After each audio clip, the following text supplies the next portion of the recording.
Hello everybody, it's Tim here again, here with the next Friday the 13th commentary, Jason Lives. So without further ado, I got the timestamp set to 0, and if you want to link up, we're counting down right now. 3, 2, 1, pressing play now. Let's get it on. I brought a snack for this one. Got the Paramount logo. Of course, Jason Lives. Sorry about that cough right there, but yeah, Jason Lives, easily one of the best in the series. Complete fan favorite. My opinion, it is the best of the series, because it's the most cinematic of the franchise.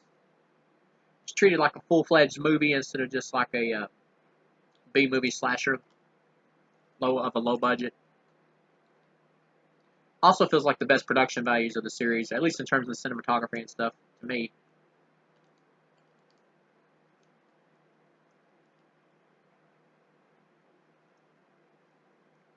You know, Freddy vs. Jason was obviously the most expensive one. I think this one looks better. That one's got that 2000s, early 2000s look.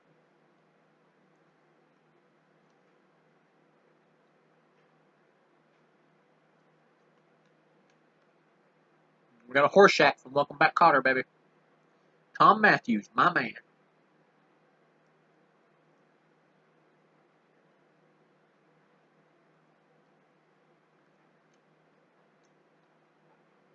Return Living Dead, baby.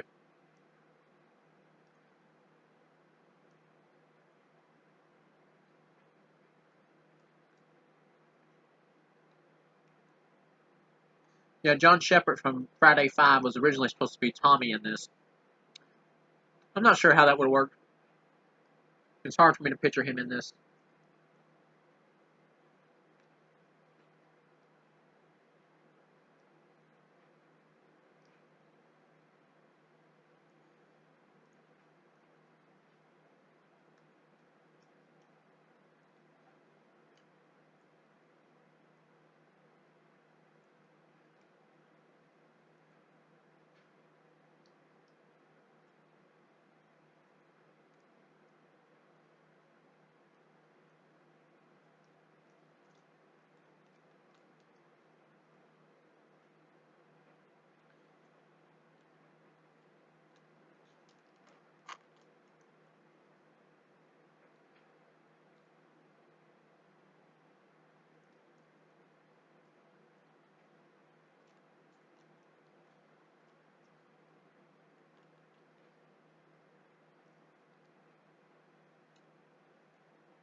Digging up Jason's grave, never a good idea.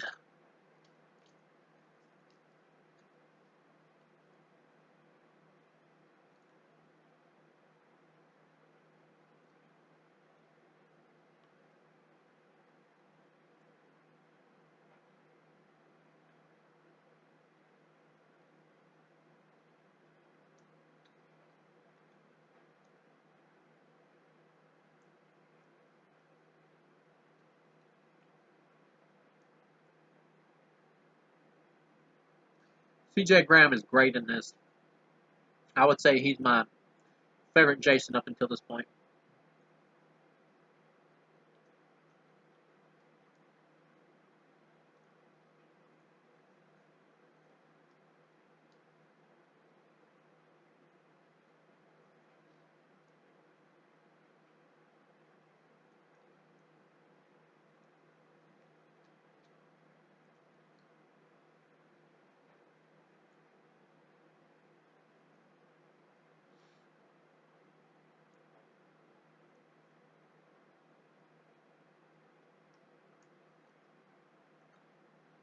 Here comes the J-Man.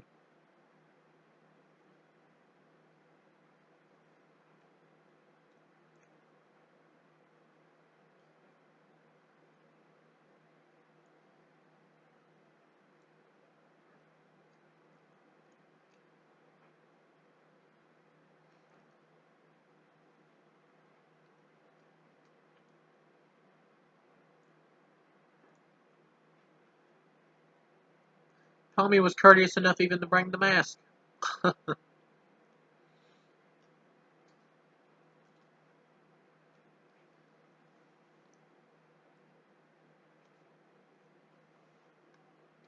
Jason's worm food at this point.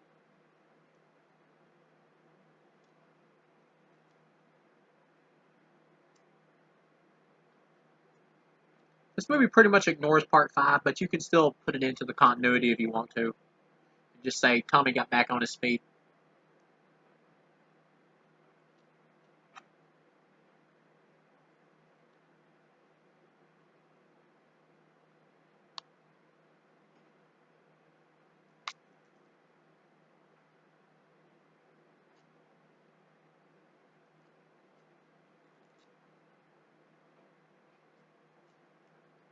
That's Tom Matthews' one freakout moment in this.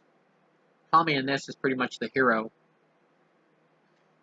which fits well with this movie, with Jason being back.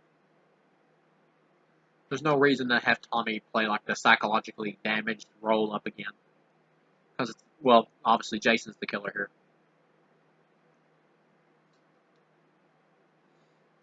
Yeah, fuck you, Jason.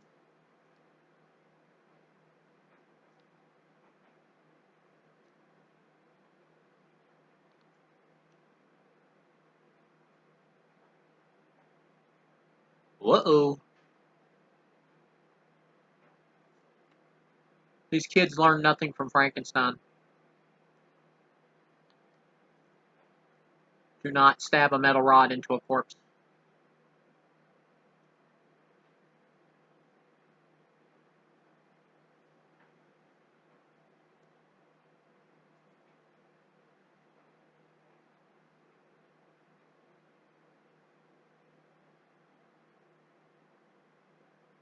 I love how Jason just randomly comes back by the power of electricity, making him like a Frankenstein supernatural type being now, like a revenant. This is great.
Time to knock your heart out.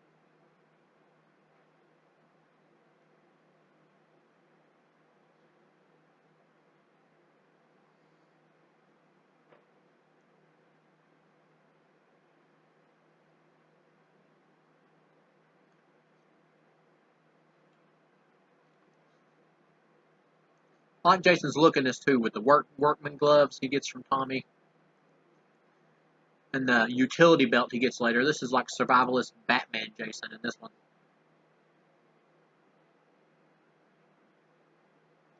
James Bond opening here.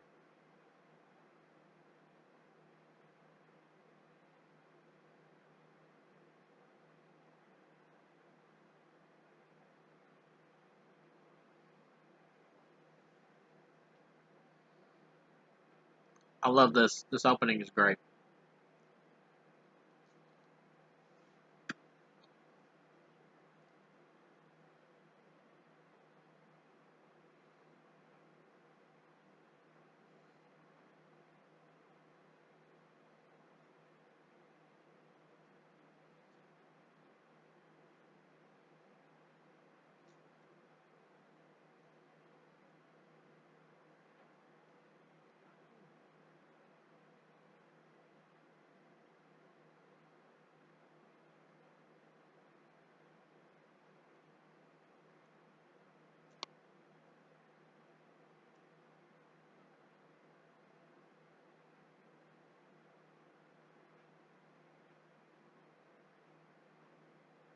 The score is good too, but I would say I think I prefer the scores from the other films before this one. But the soundtrack here with Alice Cooper and everything rocks.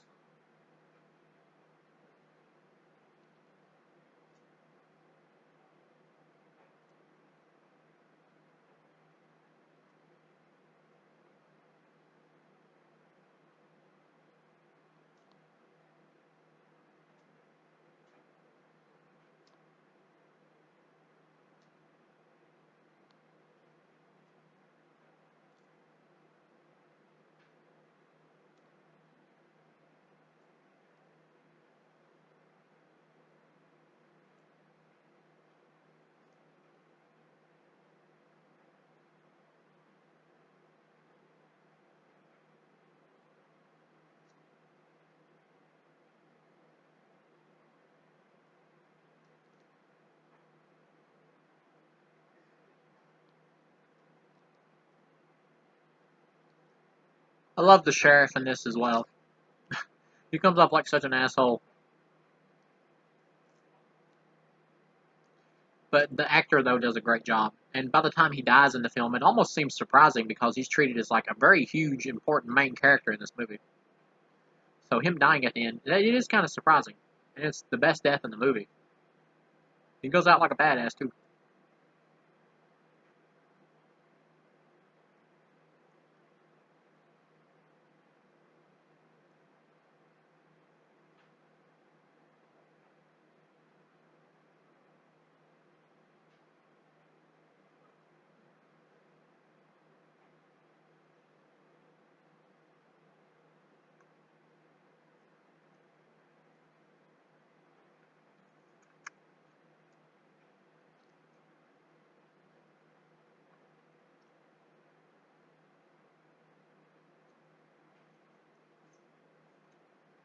Oh, here comes some counselors.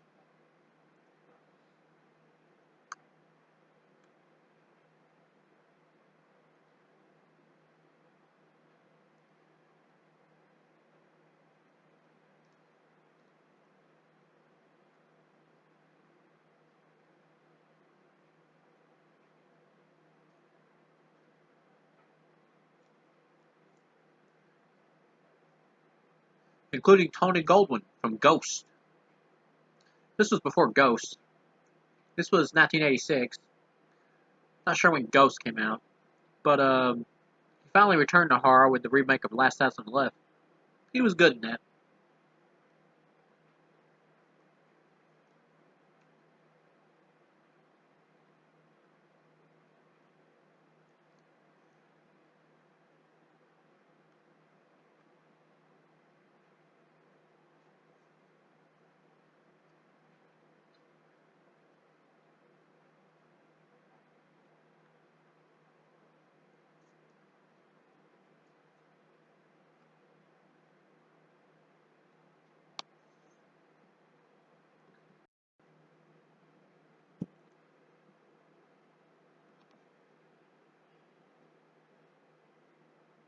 Yeah, this doesn't really seem to be scaring Jason here.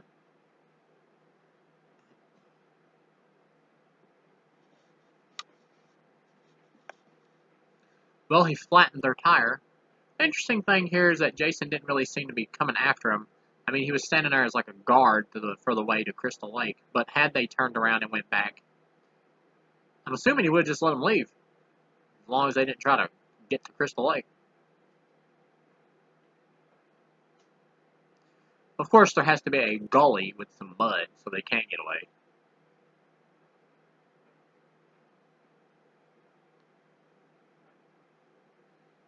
Jason seems to be giving Tony Goldwyn here a little bit of a time to reconsider and get in his vehicle and get the hell out of here.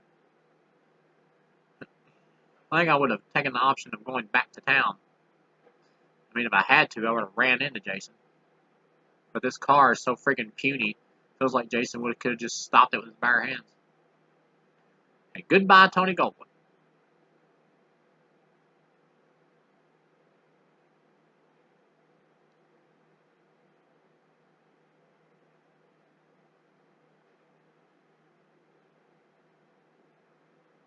I guess he tries to pay Jason off. Jason, don't play that shit.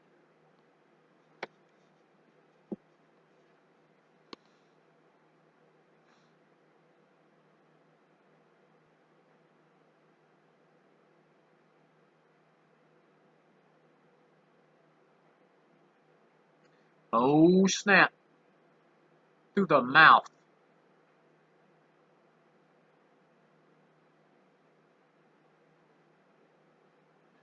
Well, at least she's got her credit card.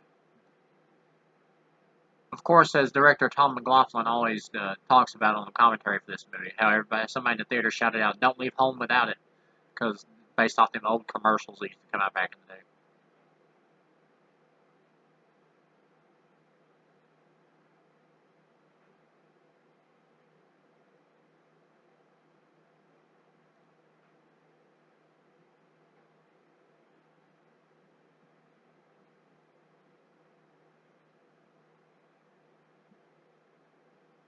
Of course, this one dude here with the black hair and the torn jeans, he's like John Travolta's nephew or whatever in real life.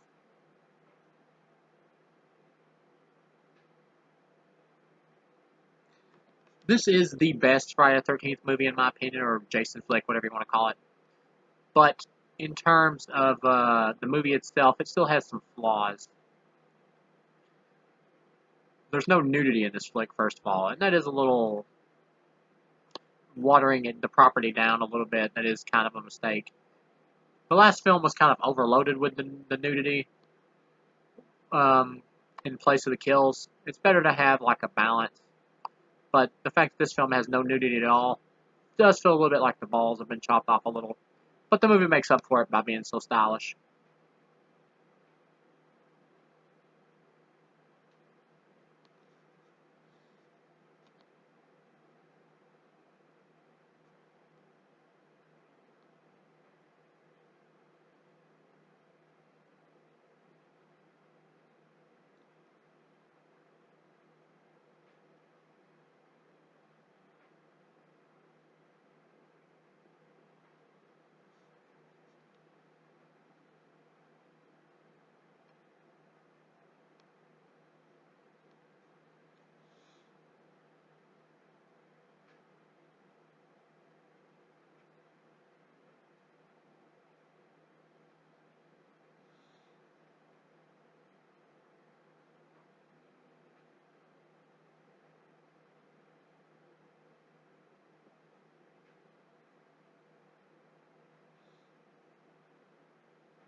Of course, here comes the fourth wall break part of the movie. Some folks have a strange idea of entertainment. Commentary and humor long before Scream, people.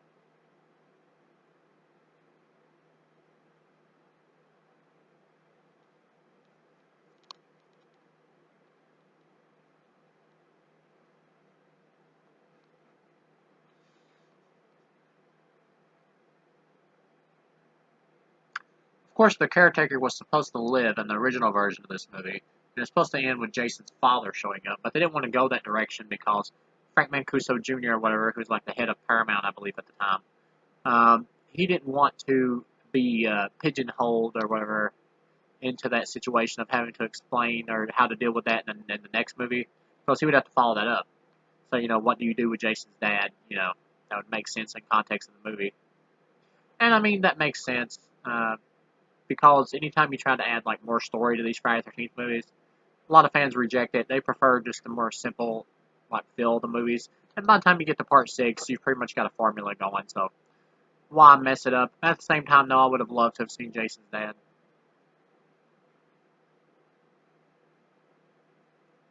Here we get the recap of events from other films. No montage in this one. We just get the whole speech here from the Megan character.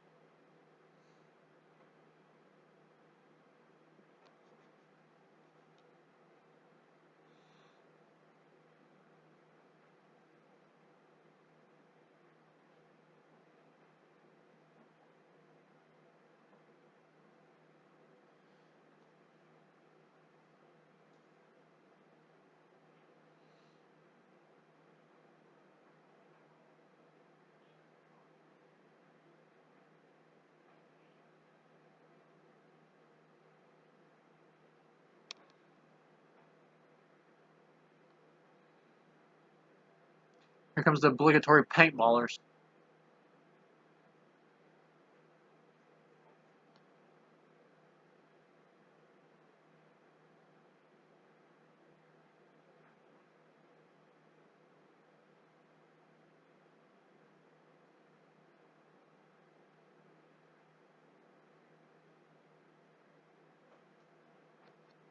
These deaths right here do feel a little like thrown into the movie and all that, but they're still really good deaths.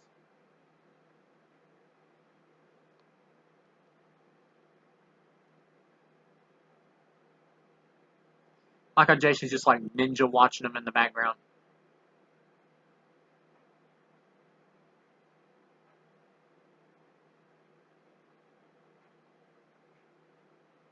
I mean, at this point in the series, Jason already knows the woods like the back of his hand.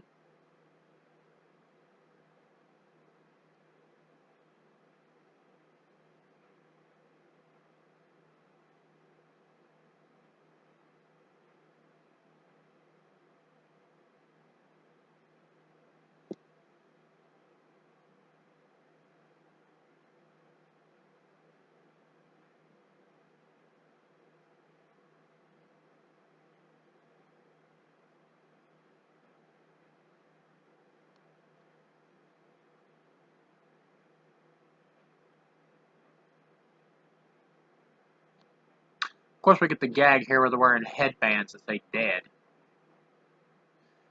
But they add comedy in this one, which is really the only direction to go in at this point. And for the most part, I would say the comedy works in this film. Some of the gags and jokes are a little much, but overall, though, I think the comedy flows very well here.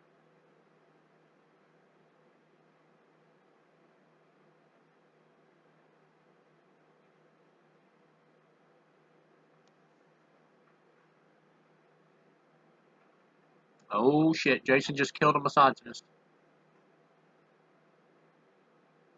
That smiley face gag is a little much, but I love when Jason like looks at the arm still attached to the machete like he's amazed at his own strength.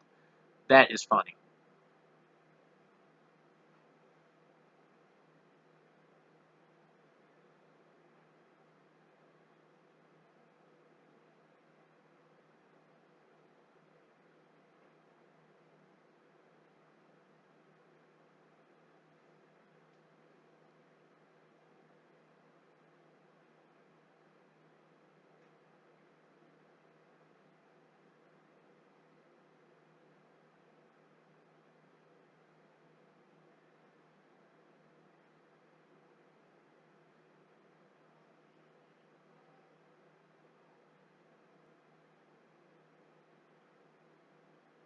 Here we got the very goofy comedy relief character. He's definitely gonna bite it.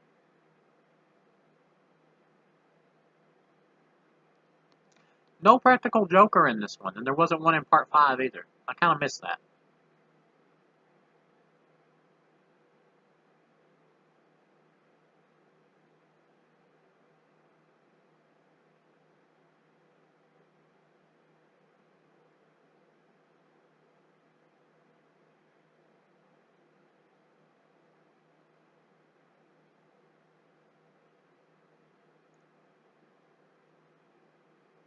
You can tell this forest right here has had some fire damage to it.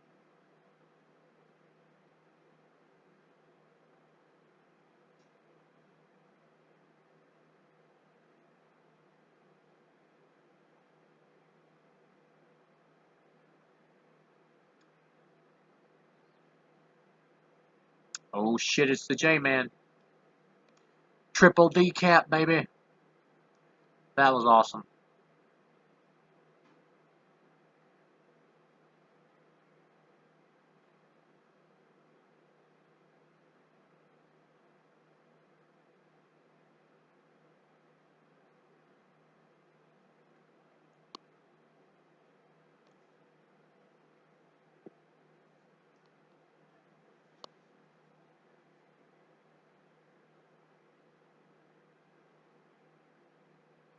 I do wish Tommy could do a little bit more for this first half here. But of course, yes, they have to keep him like, off doing other stuff with the police and everything for a while. Because then, of course, he would come in to try to save the day early. Which you gotta save that for the climax.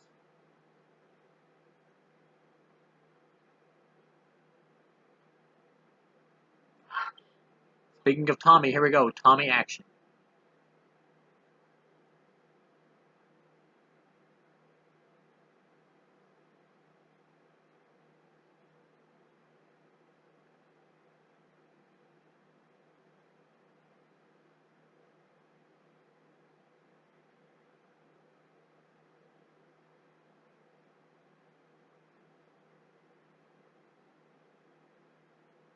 Back to the cemetery.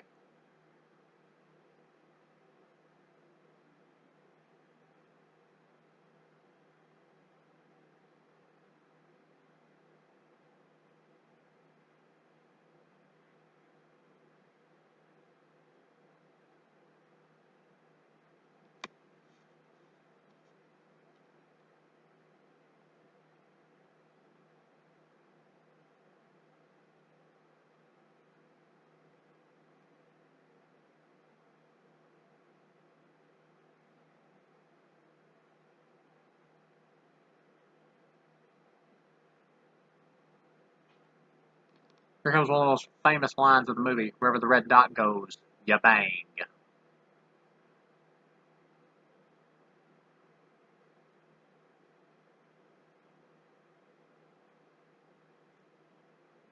Horshack is in the grave, not Jason.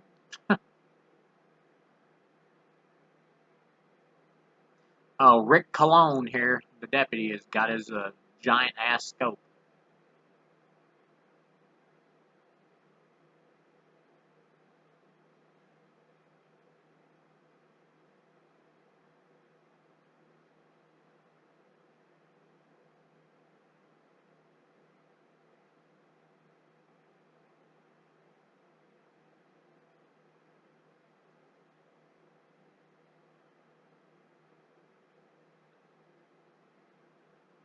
Here's the fart head joke.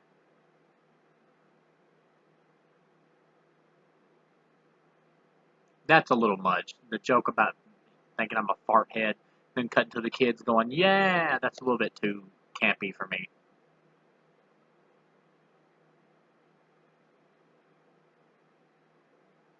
I love the fact that they have kids in this one, though. Helps raise the stakes.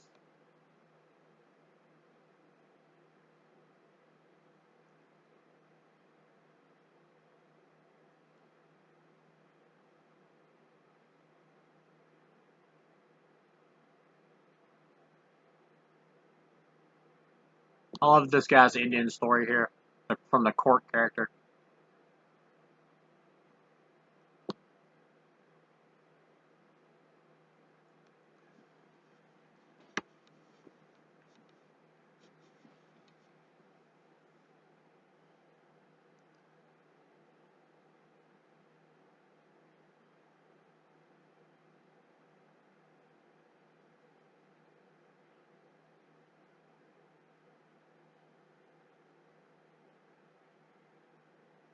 That Indian story is some funny shit.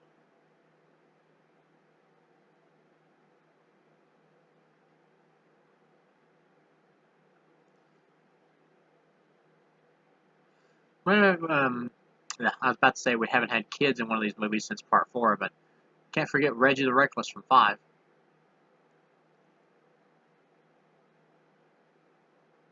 This movie works extremely well as a direct sequel to part 4.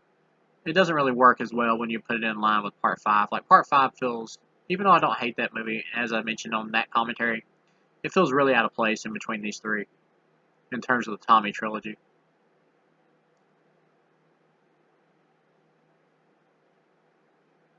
This movie is obviously a true sequel to 4.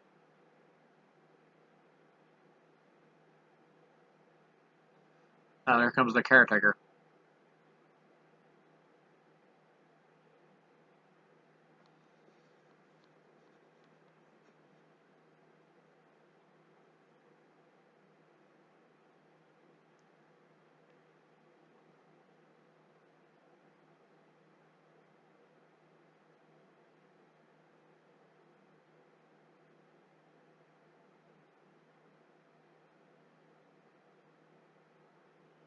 Of course, we got this newlywed couple here, or whatever, up here in the hills for, I guess, just to screw around. But They also feel like another group of characters thrown in, like, just for the body count.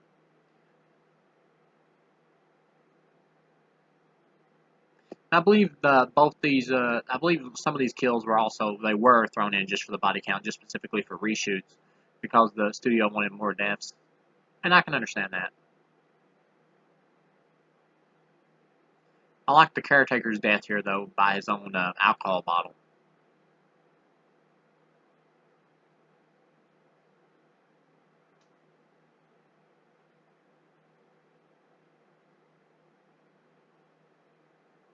See, clearly Jason kills the caretaker here for littering. If he hadn't have littered and thrown that damn bottle in the air or tried to throw it away, he may have lived.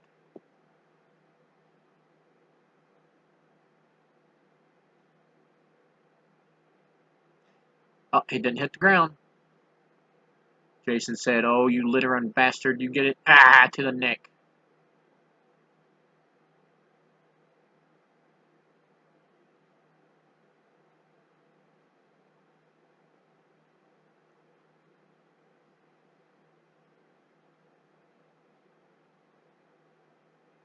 I love this shot right here, though, with C.J. Graham as Jason. He's going to hack up the caretaker, and then he turns around because he heard the other dude, and he just automatically spots him. That's a cool shot.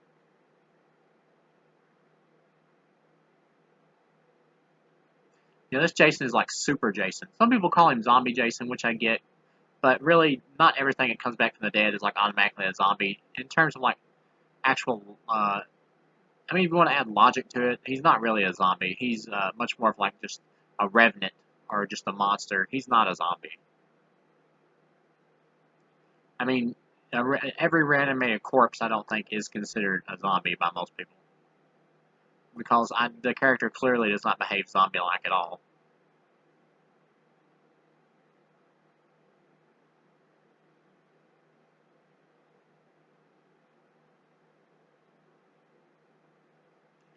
The kids are sleeping.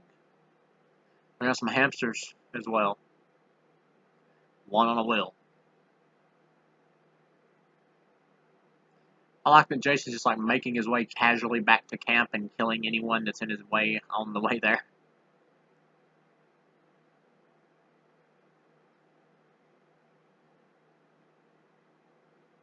Jason's like a machine. He just wipes out whatever's in his path.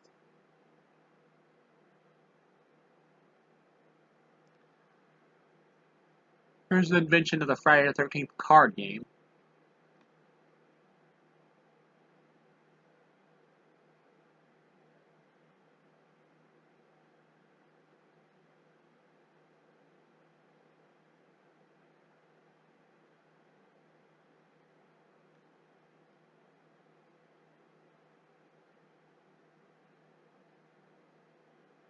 This movie has some good looking chicks too. Friday the 13th franchise has like no shortage of hot females.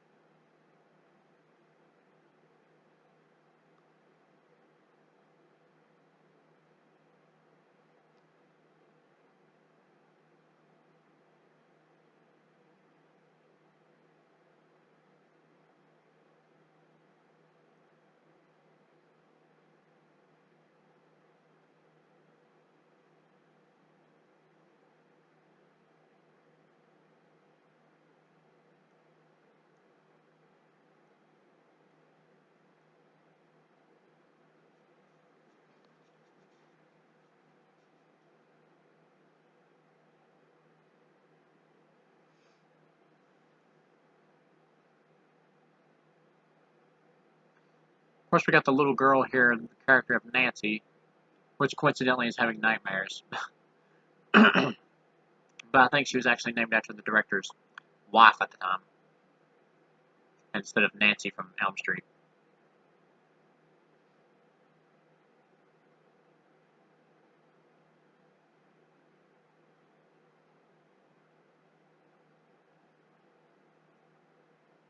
Some people don't like the idea of Jason killing children. I know the director actually doesn't think that Jason would kill children either. That's his own personal like POV or point of view or whatever you want to call it, which is fine. Personally, though, I don't see why Jason would have any problem in killing kids.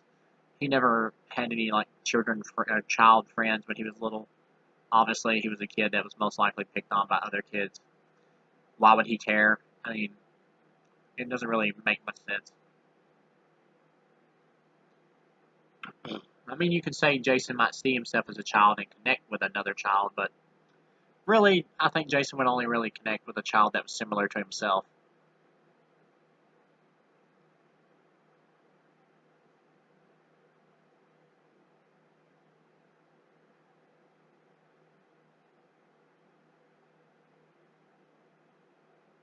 Here we got another we got a sex scene, but with no nudity, which is a bummer. But I love this whole sequence here, though, with the RV and everything.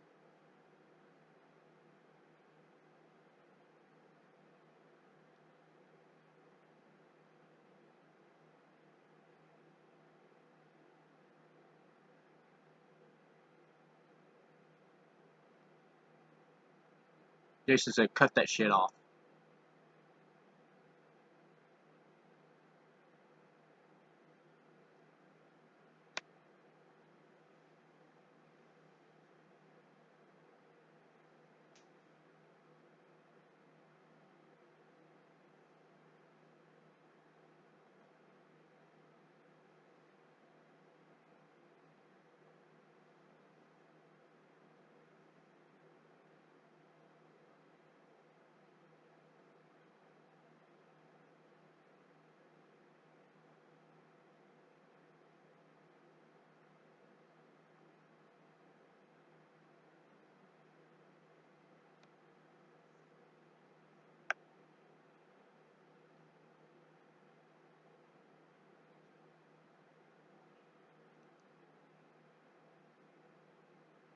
This is a terrific sequence, though, with Jason taking these people out. Crushes the chick's head into the side of the wall of the RV. Stabs the other dude through the side of the head. You get Teenage Frankenstein by Alice Cooper coming up. Terrific soundtrack. Man Behind the Mask, amazing song for this movie. Terrific song for the Jason character. It's been used in 100 million Jason tributes on YouTube. I've even used it myself, I'm pretty sure.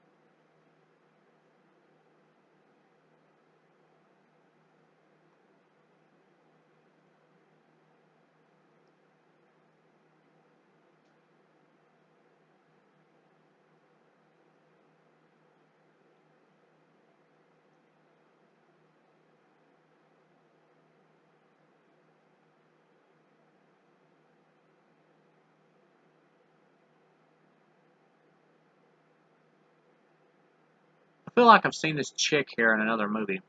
When it plays Court's girlfriend right here. The chick that gets killed in the RV by Jason. I feel like I've seen her in another movie, but I can't place it.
If you ever get a chance, check out the Man Behind the Mask music video by Alice Cooper. It's great.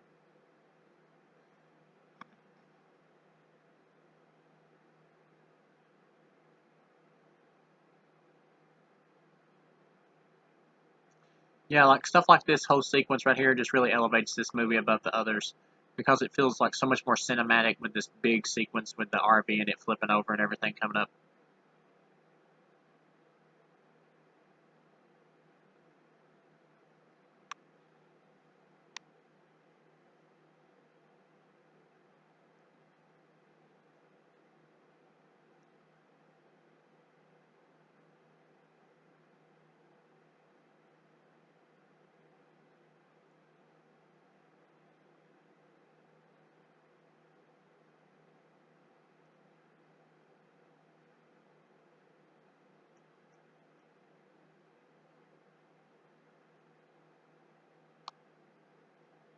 Goodbye, buddy.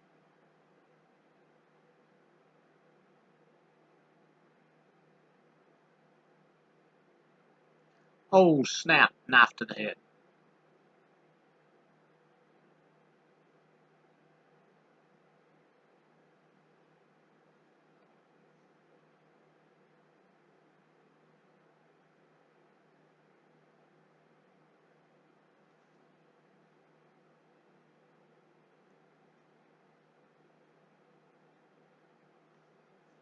Ooh, Jason standing atop the RV. That would be an awesome, like, screensaver background.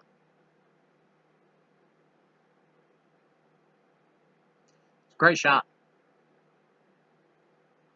This movie is very well directed by Tom McLaughlin, who also did Stephen King's Sometimes They Come Back TV movie. I actually like that one as well. For a TV movie, it was good.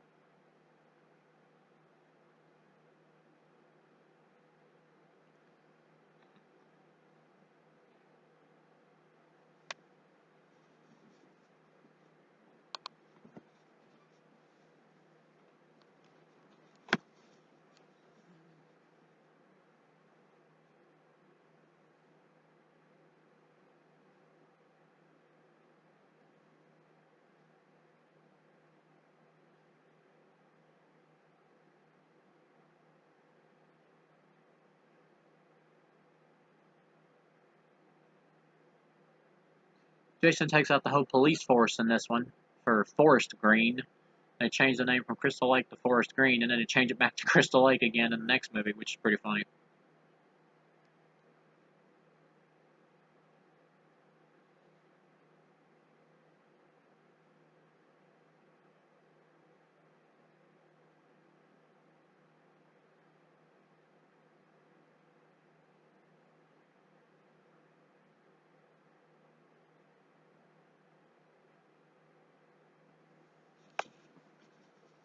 I like how Tommy is doing occult research to figure out how to stop Jason.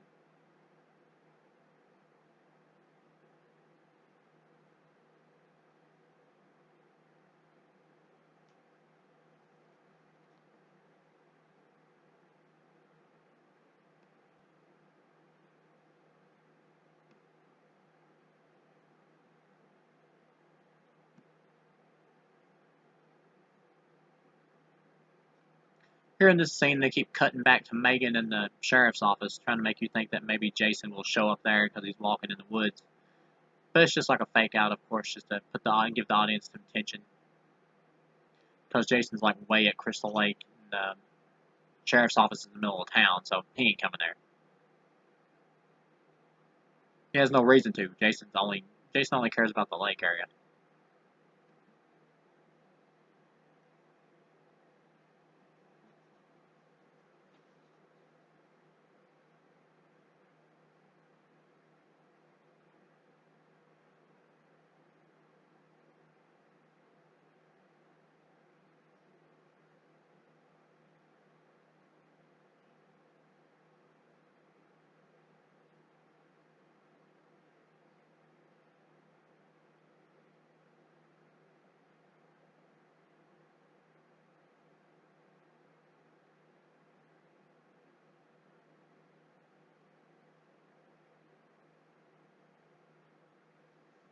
One thing I don't like in this movie is how carefree the Megan character is. Like, she seems excited to go out and get in danger in situations and stuff like that. Like, she's not taking any of the situations seriously and all that. I never really liked that about this character, to be honest. Maybe that's just me, but I've just never been into that. Because, I mean, she doesn't know Tommy Jarvis at all. For all she knows, he is a psychopathic killer. She doesn't know shit about what's going on here. But yet she just, like, gets off on, like, going against her father and all that. I'm like, hey.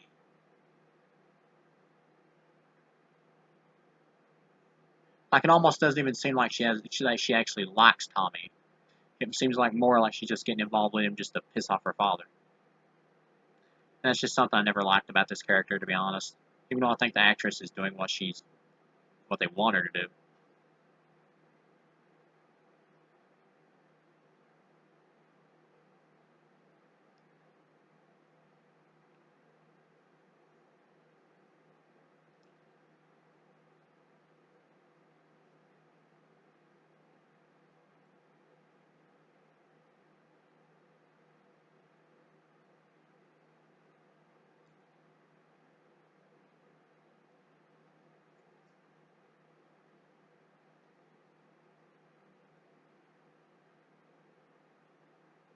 Here we find out what happened to Roy,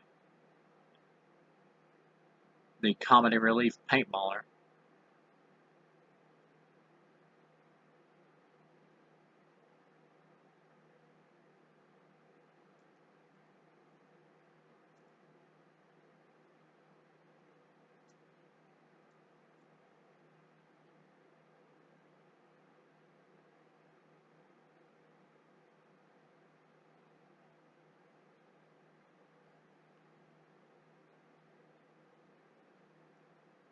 Oh crap, Jason just made it back to camp.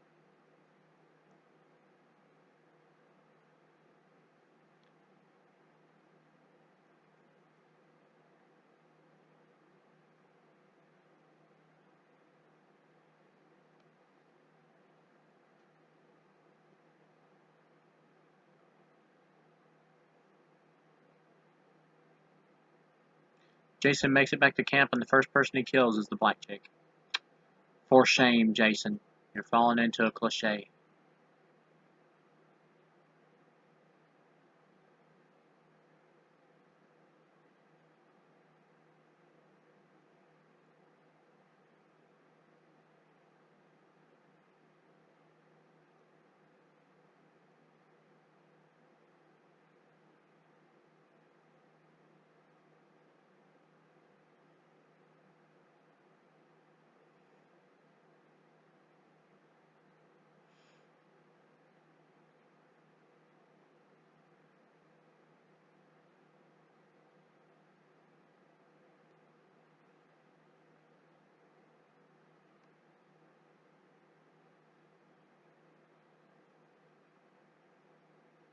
She's trying to pour soda on Jason's head while he's ducked down at the window.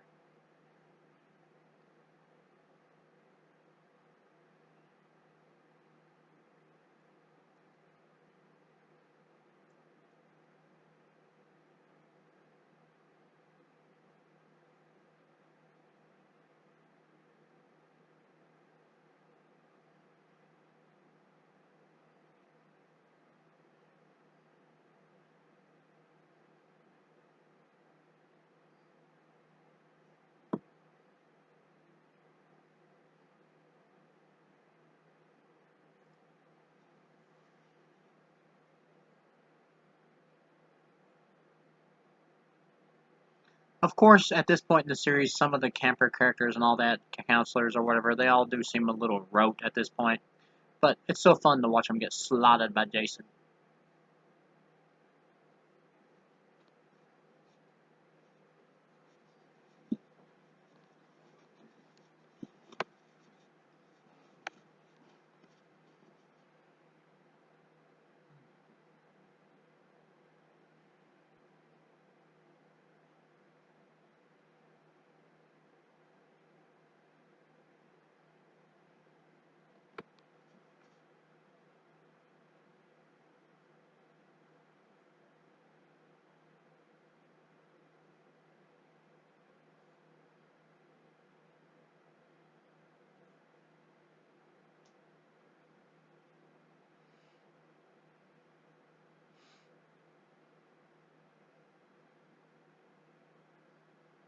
I love this sequence right here where Jason's casually walking by the windows carrying that black chick's dead body with no head, and the little girl wakes up and freaks out. It's great.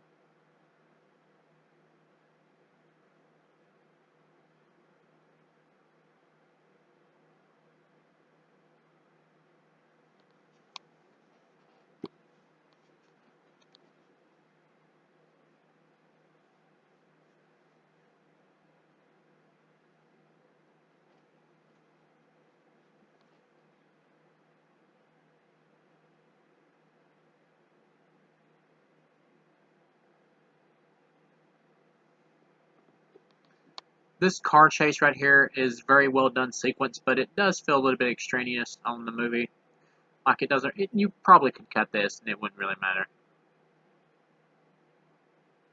But well, I guess you do need it here for continuity reasons for the sheriff to find them. But you could have put that in here without. I mean, you could have had the sheriff catch them without this whole big car chase. But the fact that it's in here, though, once again, does help elevate this movie more cinematically than a traditional Friday the 13th.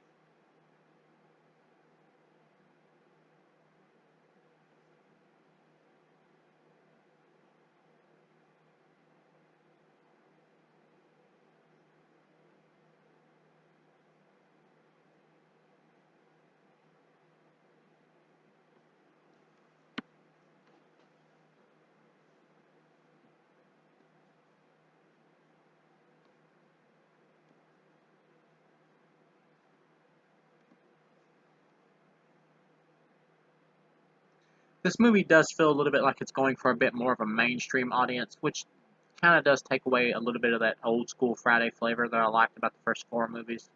I do kind of miss that a little here.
We have this blue-eyed chick here or whatever, who's like the very sweet character who interacts with the little girl the most, wanting to protect her and make her feel better and all that.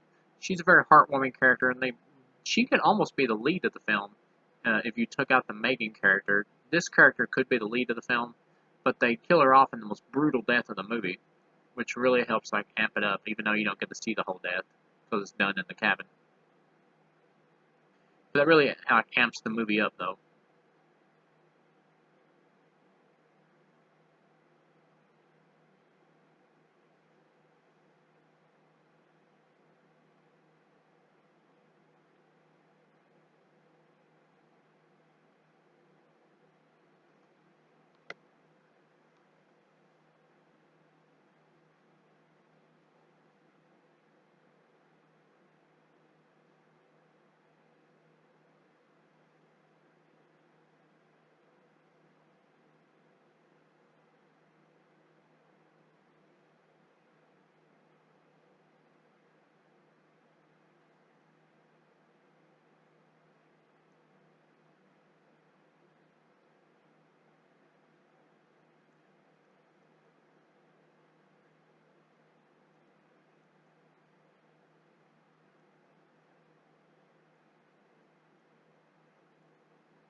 I like that the sheriff has like a red phone, kind of similar to Batman the '60s show, where the police commissioner and the mayor both have like a red phone or whatever where they can call Batman on, or Batman calls them on.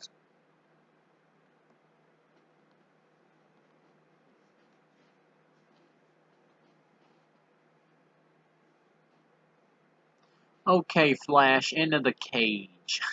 I love that line. I don't know why. This shit just cracks me up.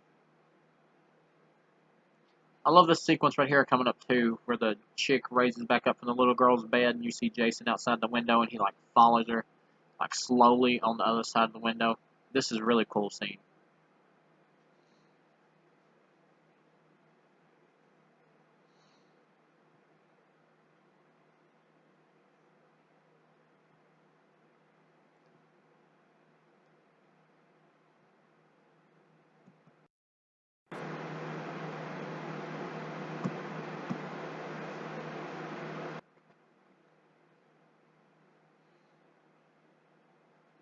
Oh, Jason at the window.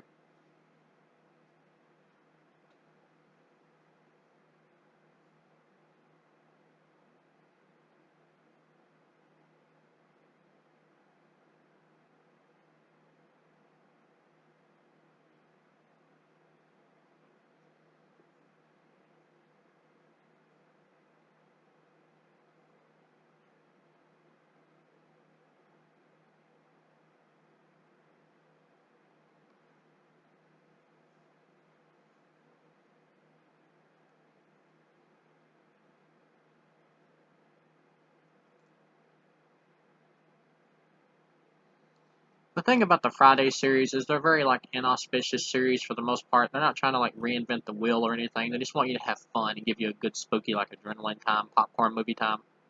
And that can be appreciated. At the same time though, I would like a little bit more variety in this series, but as you go along after this though, they do start adding in some more variety. And even starting with this one, they start adding in a lot of variety, with Jason being a super zombie now. I just mean the series overall. It would have been cool to have a little more variety in it. But at the same time, if you did do that, you would take away from like the Friday feel. These movies work better when they're like. I think that these movies ultimately do work better when they're more down and simple and just sticking at the woods and all that. But at the same time, though, part of me would like a little more variety. That's why I've always felt that I prefer the creativity of the Nightmare series over the Friday series. Like in terms of a franchise consistency wise, I think that the Nightmare series may be stronger than the Friday 13th series, like as a whole. But at the same time, I like Jason better as a slasher killer than I do Freddy.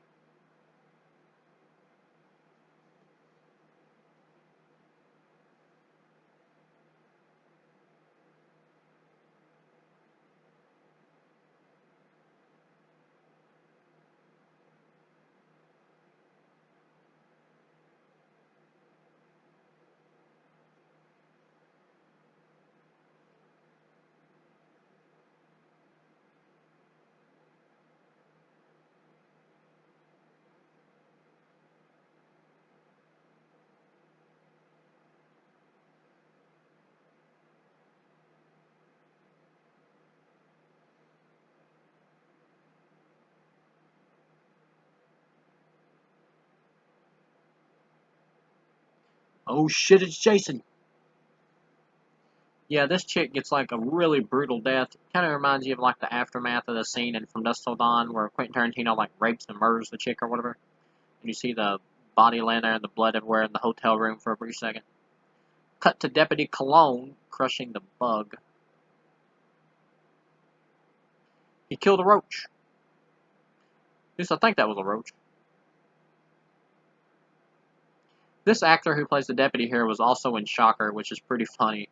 Shocker's a Wes Craven movie I have fun with. I know some people don't like it because of the silly factor. That's exactly why I do like it. I've always had an appreciation for like ridiculous, over the top, campy B movie cheese horror.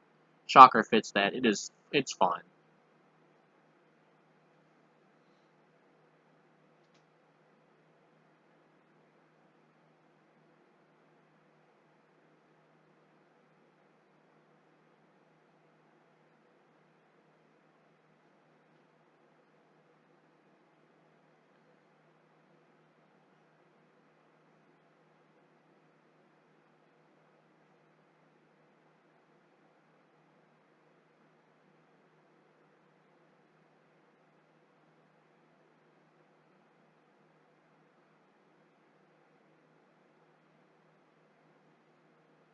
Every time I see Tom Matthews here, I keep expecting him to go, Brains!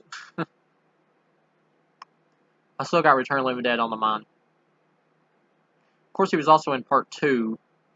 Not as good as part 1, but I still have a soft spot for the second movie. I can't deny it.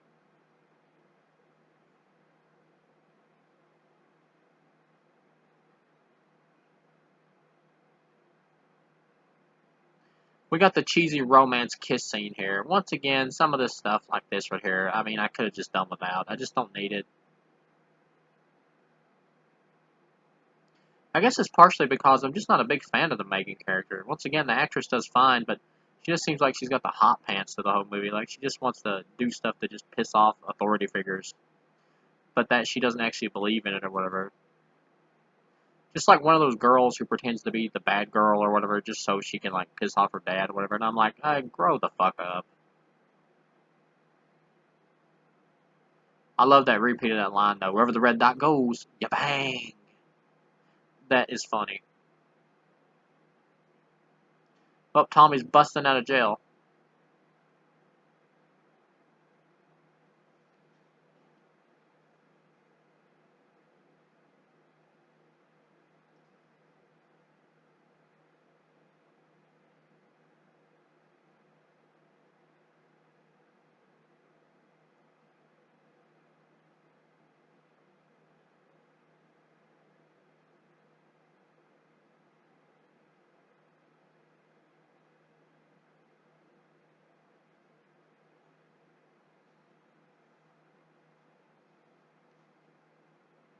I always wanted to see like more exploration of Jason's town and all that, like his hometown. I guess maybe we'll get that in the TV series, which I'm kind of 50-50 on the whole TV series idea. I'm waiting to see some more info about it. But I guess we don't get that till like Jason Goes to Hell in terms of the movie series though.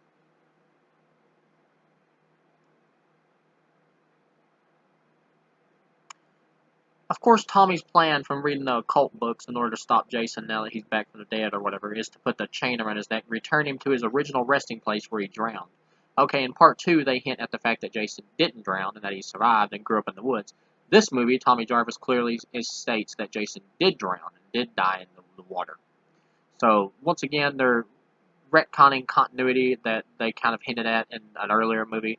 But that's the thing about these movies, is these Friday the 13th movies were made like super fast, and the studio just didn't pay that much attention to continuity. They just didn't care. And so it's a miracle that most of these turned out as entertaining as they are.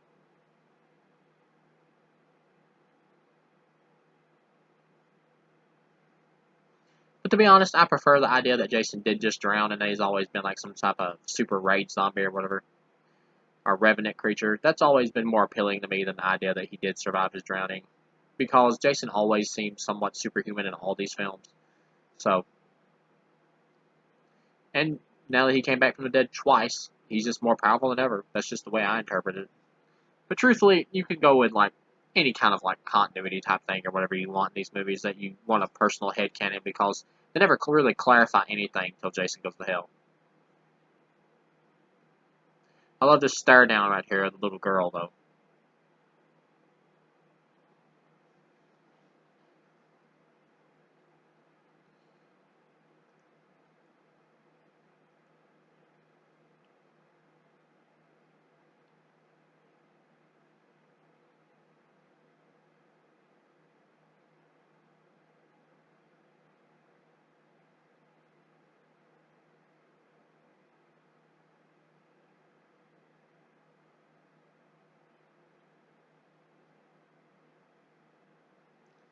Of course, Jason gets distracted by the police while she's saying her prayer, so it's like it is kind of like a miracle.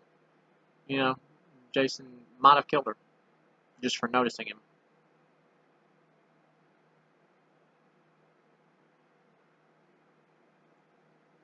Once again, the Jason character is very simple-minded in the fact that he's a shark, but he's not stupid. He's just like a simple-minded Terminator. He just goes straight for the objective.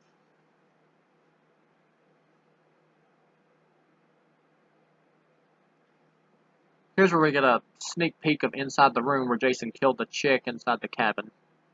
Blood everywhere. It reminds me of the scene, once again, from Dusk Till Dawn in the hotel room. I love Jason with the utility belt and how he takes the dude out, takes the cop out with a dart to the head. This is awesome.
Here comes the Jason patented Skull Crush.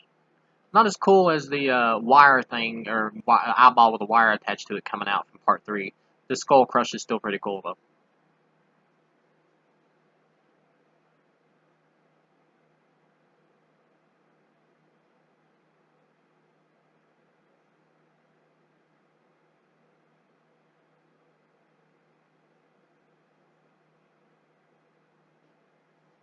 And yeah, Jason's about to single-handedly wipe out the entire Forest Green police force, which, granted, ain't that many cops, but still.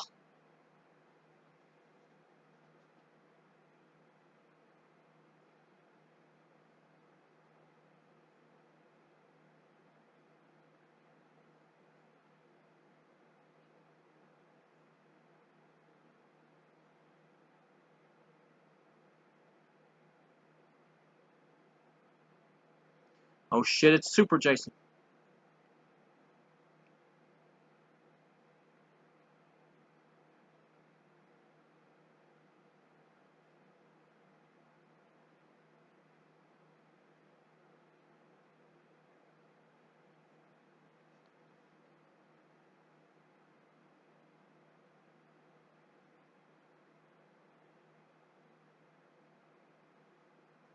I mean, yeah, some people want to call him Zombie Jason. I just call him Super Jason.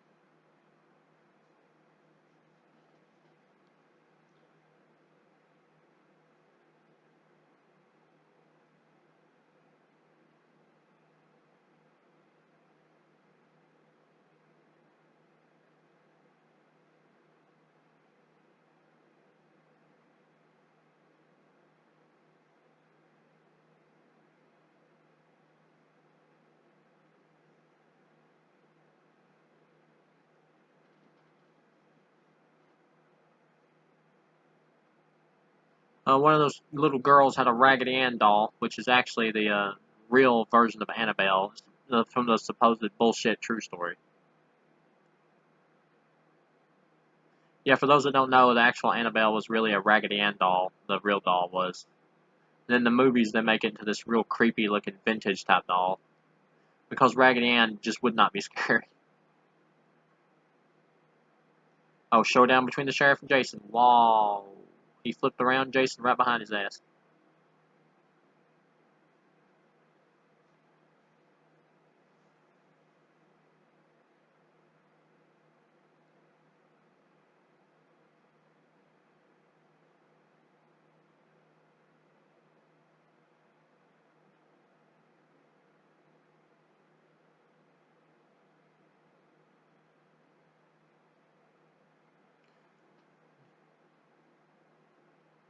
Jason's just playing dead on him to get him to get closer so he can grab his ass.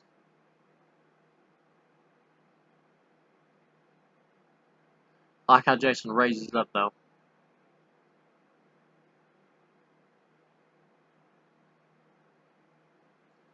I mean, at this point, he's shotgunned him like 3 to 4 times. Then he gets a headshot in right here.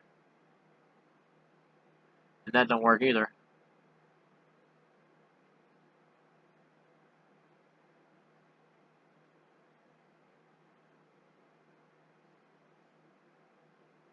I mean, at that point, you just about freaking give up.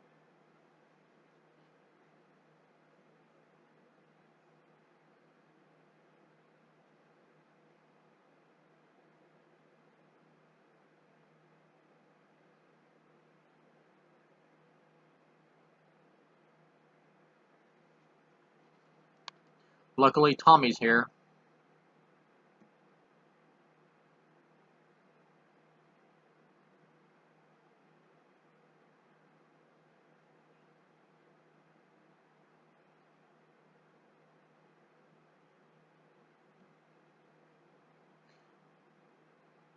Jason hates coppers.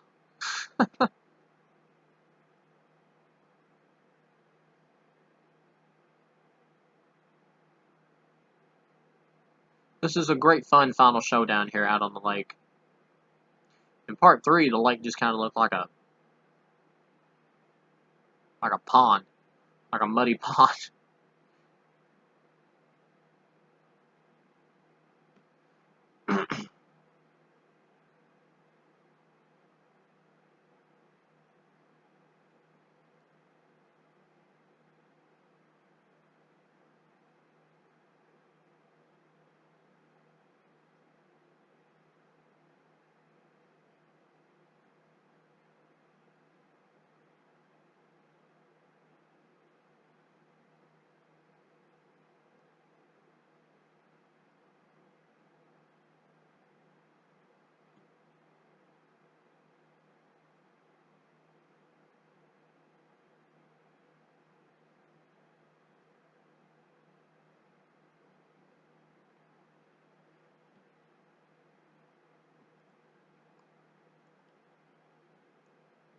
Come on, Tommy, push that big ass rock.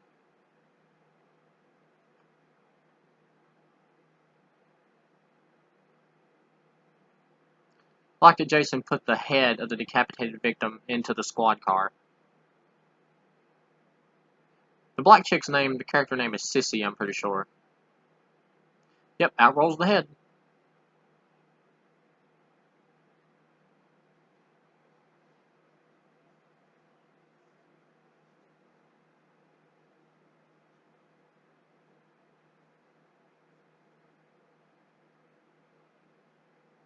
Part of me wonders, like, what if Jason did succeed in killing everybody? I assume he would just do what he did in, like, parts 2, 3, and 4, and just, like, move from area to area that is in, around the lake, and just, like, take everybody out who's, like, in the lake area.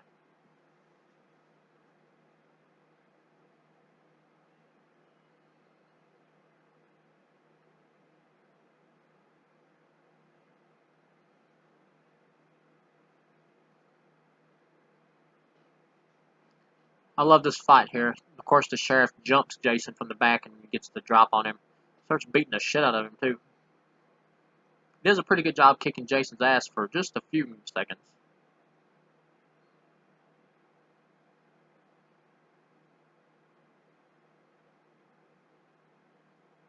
That kill right there where he bent the cop backwards, the sheriff, that is a masterpiece kill. Best kill of the series for me, in my opinion, at this point.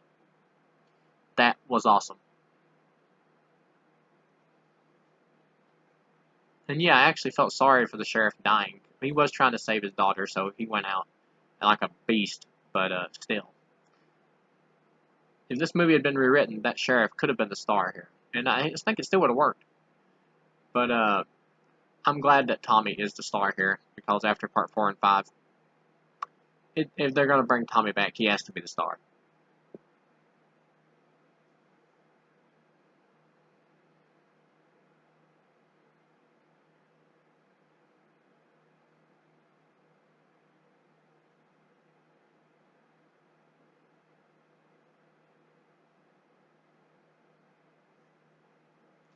Oh shit, Jason's after the kids now.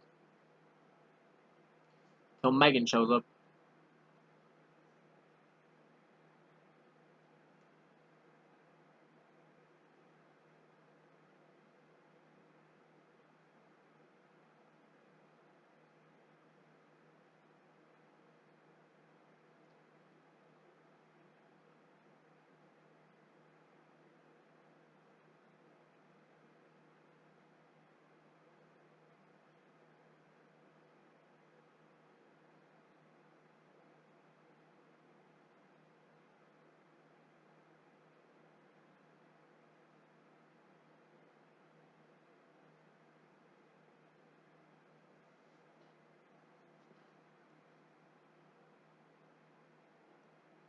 I love Tom Matthews, like Tommy Jarvis, like rants here or whatever, trying to get Jason's attention.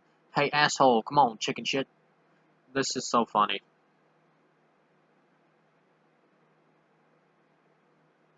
Comedy gold, baby.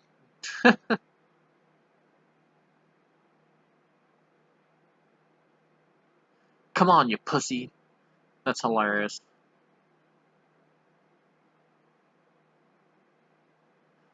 Man, Jason must be like tall as hell, because he's like really deep out in that water and his head is like still floating above it.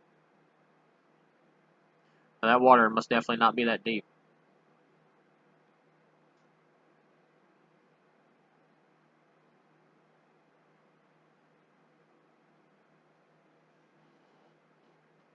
Where the hell did Voorhees go?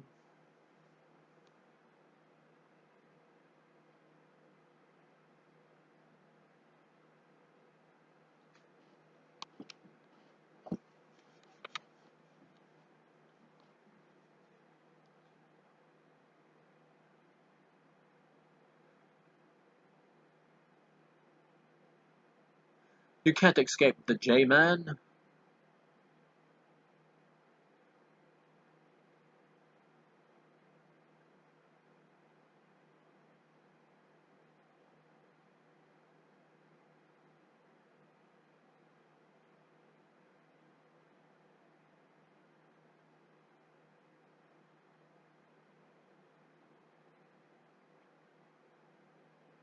I love this fire on top of the lake here. It adds a great like cinematic quality.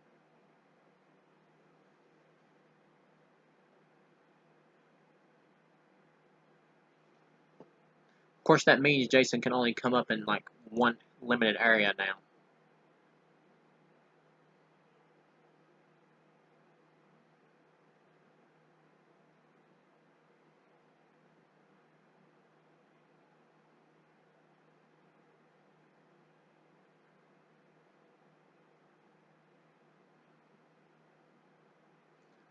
Struggle against the J-Man. Well, Tommy, get that chain around his damn neck.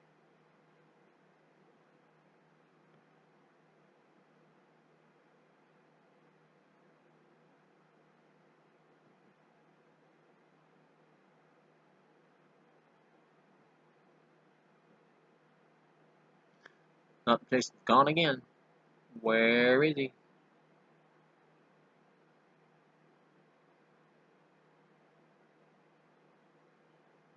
Oh shit! Snap! He's back and he's on fire.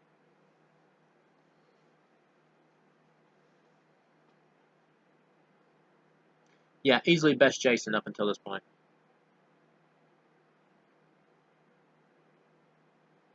This Jason is like super badass, but he's also very tactical in terms of his weaponry. I like the sign at the bottom of the lake that says Camp Blood. Because so many people have died here, people just nicknamed it Camp Blood, which I think is friggin' hilarious.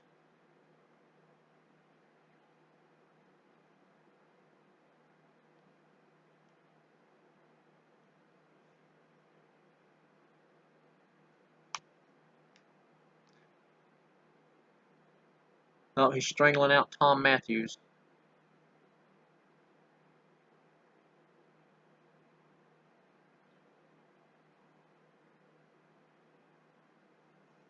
Even though it's pretty obvious that Tommy's going to survive this, though, because it's drowning, and of course he can be resuscitated.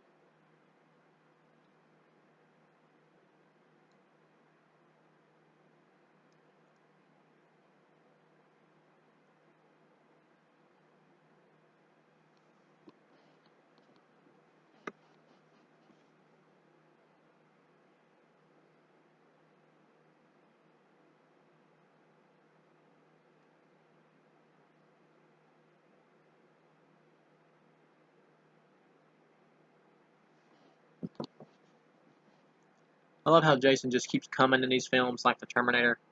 He's going to grab her leg and start trying to pull her down. The boat motor to the side of the face, like snapping the neck and taking out part of the mask right here in a minute. Really cool. Yeah, Tom McLaughlin did a great job directing this flick.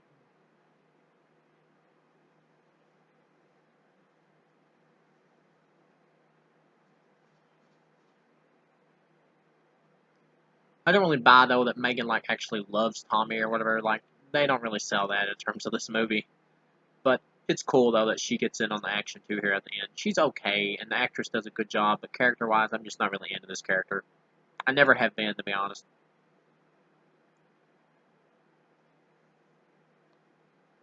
But I love this sequence with the boat propeller.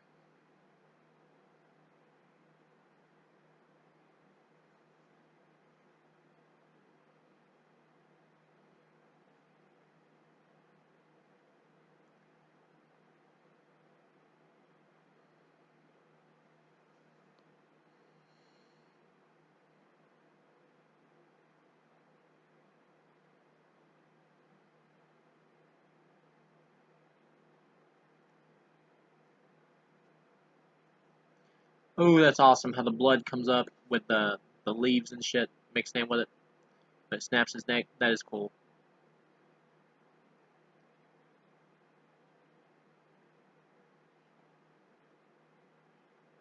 But the question is, will that be enough?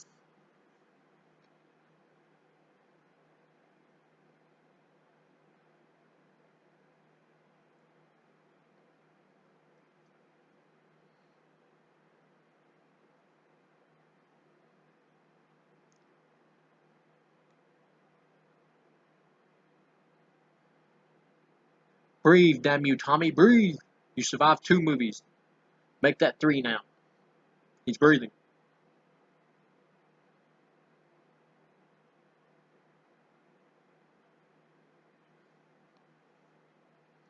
It's over. Jason's finally home. Yeah, bullshit, Tommy. It's definitely not over.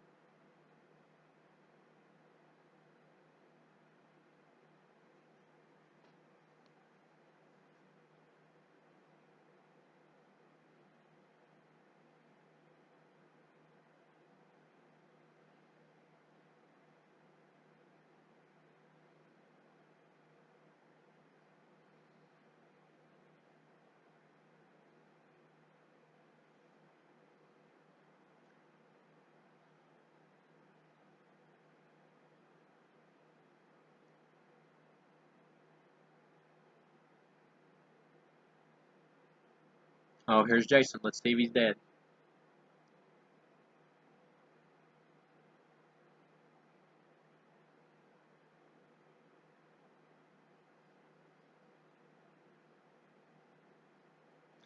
Yeah, that's awesome. Awesome ending with the eye rays or whatever and the breathing and all that. Man behind the mask playing through the credits. Awesome film. Easily the best of the series.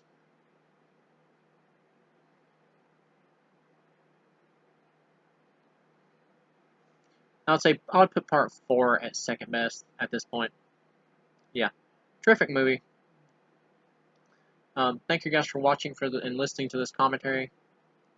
And I will see you again with the next video. Peace out.